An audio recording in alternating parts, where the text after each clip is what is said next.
Kasikin, isa na pong magandang araw sa ating lahat. Welcome po sa panibago naming video. Ito pa rin ang inyong ultimate kasikin, Ken Montesilio po.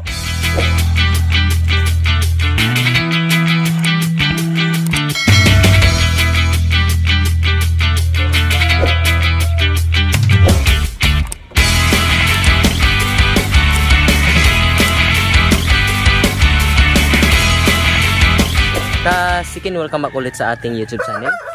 Ayan. Bali, kararating lang po natin mga kasiken. Galing tayo sa Agrivet at ito nga.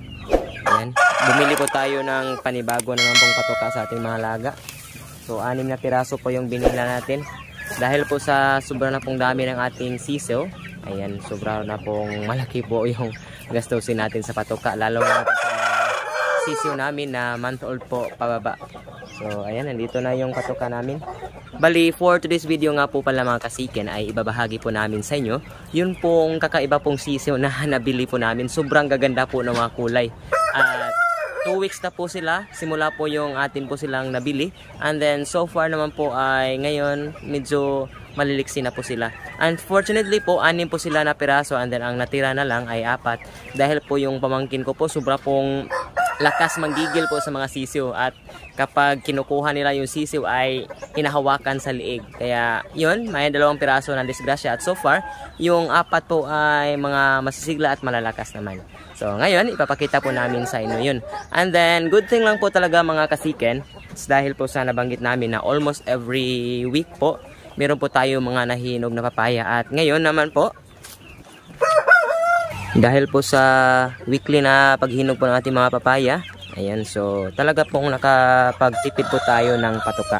Kaya nga, so ipamimigay rin natin sa ating mga manok yan, lalong-lalo po sa ating mga 2 months old, para man po, again, kahit kalahati po ay makapag-save tayo ng patuka sa ating mga alaga.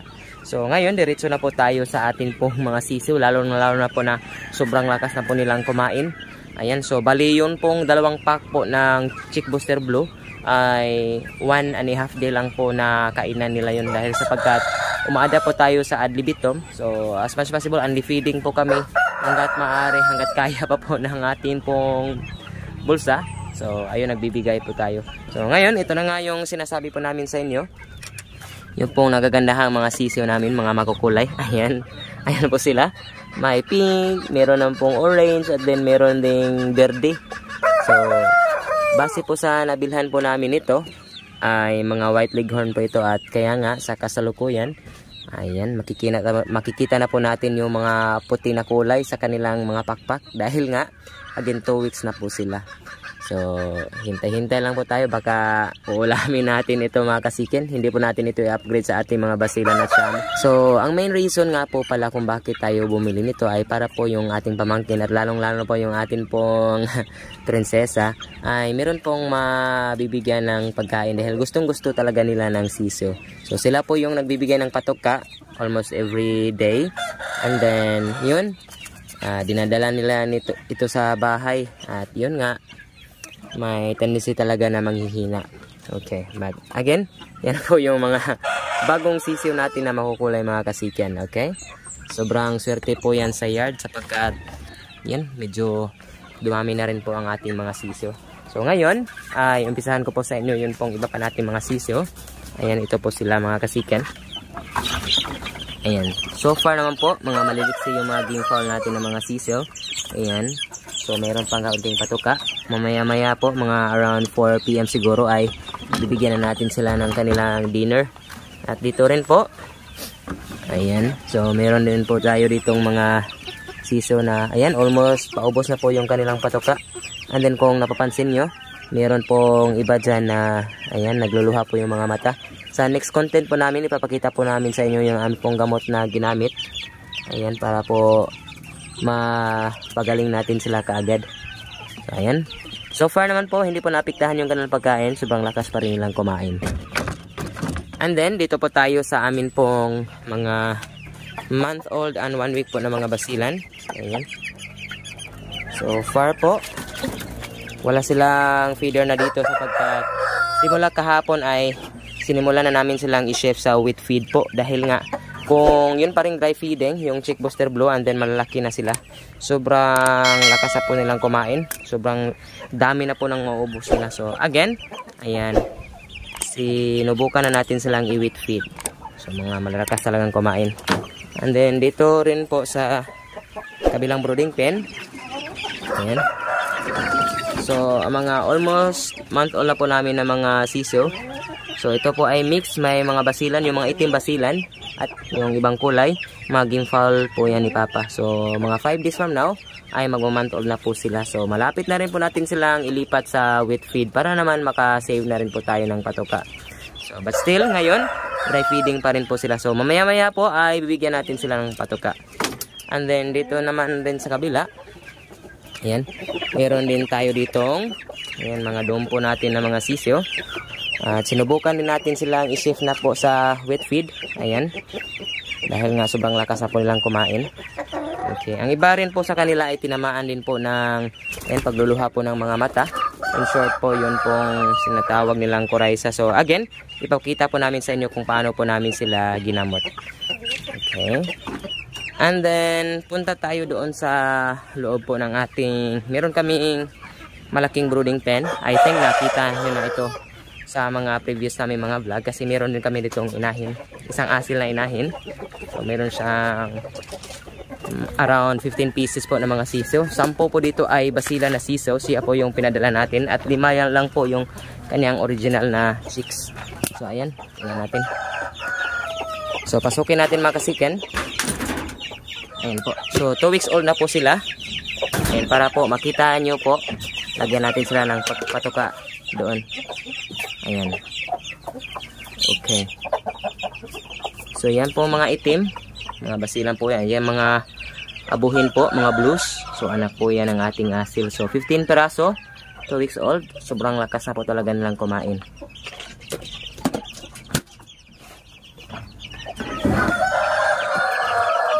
Ayan. So dito mga kasikan ay lumabas po yung ating isang kanain na dogo. Ayan. So meron siyang, ayan, ilang itlog yan, kanyang linimliman, 10 itlog. So papakainin natin siya mamaya mga kasikan. Bali ngayon mga kasiken, dumako naman po tayo sa kabila pong area, kasi meron pa kaming ibang mga sisiyo doon.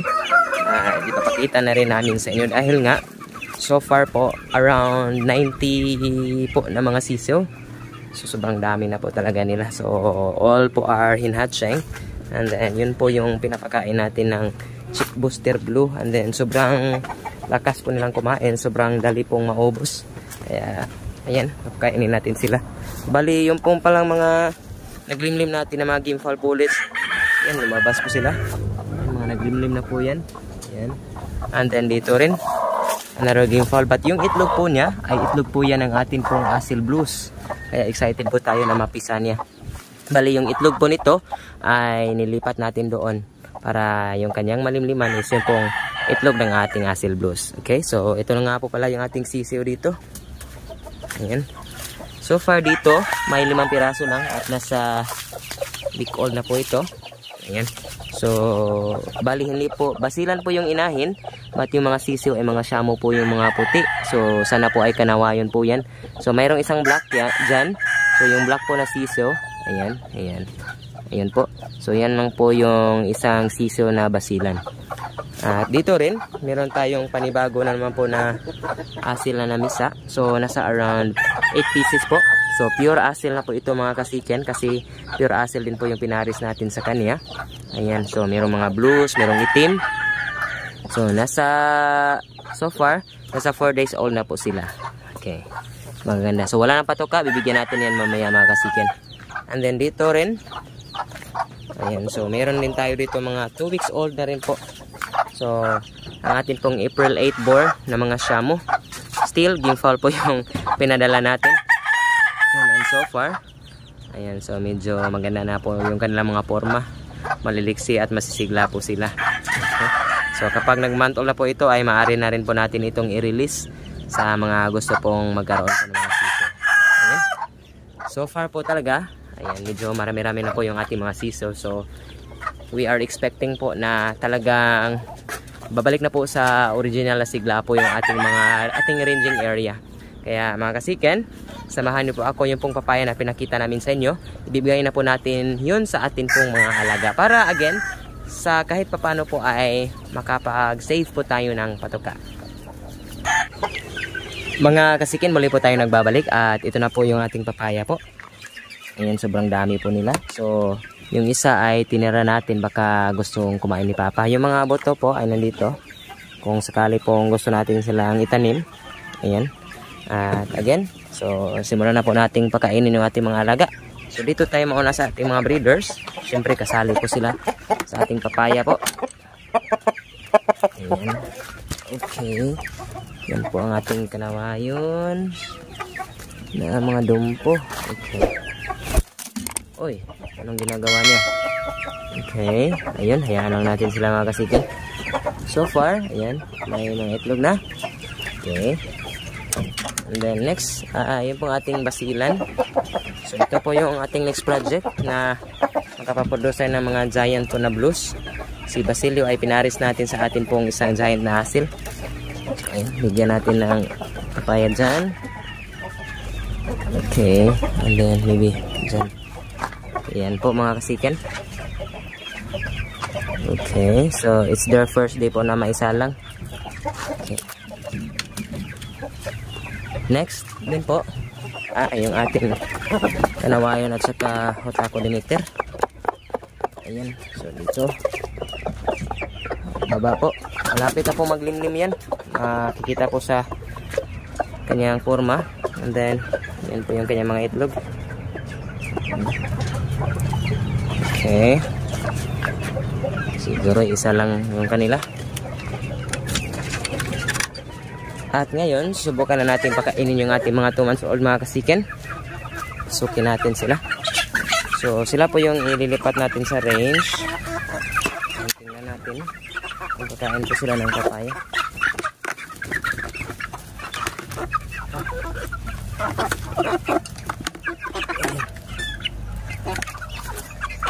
Ayan po, nag-uunahan. Okay.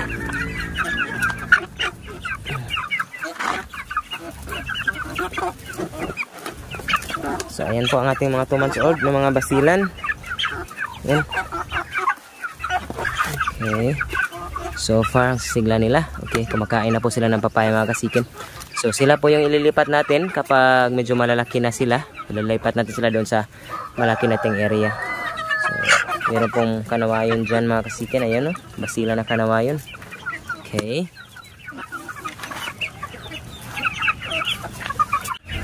At ngayon mga kasiken, dumako na tayo doon po sa atin pong main ranging area. Yun po mga basilan natin na mga malalaki po. Ayan, doon po sila. So pasukin natin at bigyan natin ng syempre po papaya. So nandito na tayo mga kasiken. Ayan, so pasok po tayo. Andyan na po sila, nag-aabang sa atin. Okay, so far sila pa lang po yung nandito sa loob. Hindi pa masyadong marami. Yan, kaya dito natin ilagay sa kanilang feeder. Yan pong papaya natin kasi medyo maputik dyan. So dito lang tayo maglalagay. Yan, umpisa natin dito. Yan. Mag-uunahan na po sila.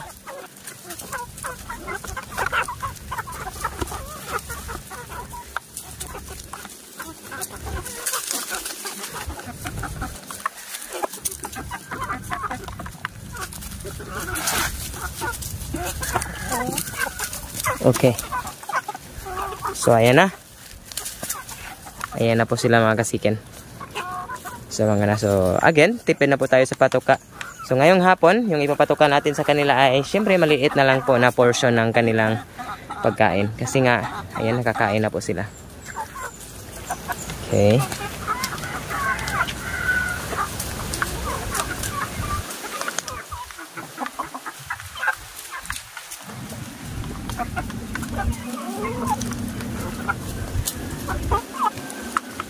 So mga kasikin, sobrang pong gandang panoorin po. Yung mga sisiw po natin, sobrang excited tayo dahil kapag medyo malaki-laki na sila, ayun, nililipat po natin sila dito sapagkat medyo malawak po yung area natin dito. Okay, So mga kasiken, bago po tayo magtatapos ay papakainin na po natin yung maraming sisiw doon. Dahil malapit na naman rin po yung atin pong oras sa pagpapatuka sa kanila. So ito nga po pala yung kanilang feeder. Ayan. Medyo malaki rin po ito. So dito natin ilalagay yung kanilang patuka. Ayan.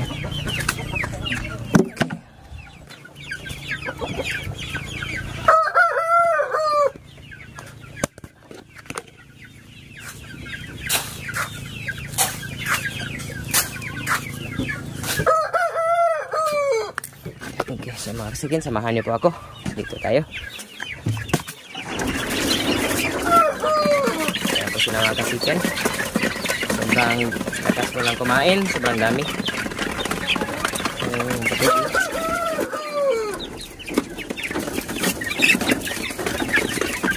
At sobrang sisigla pa. Sobrang lalakas.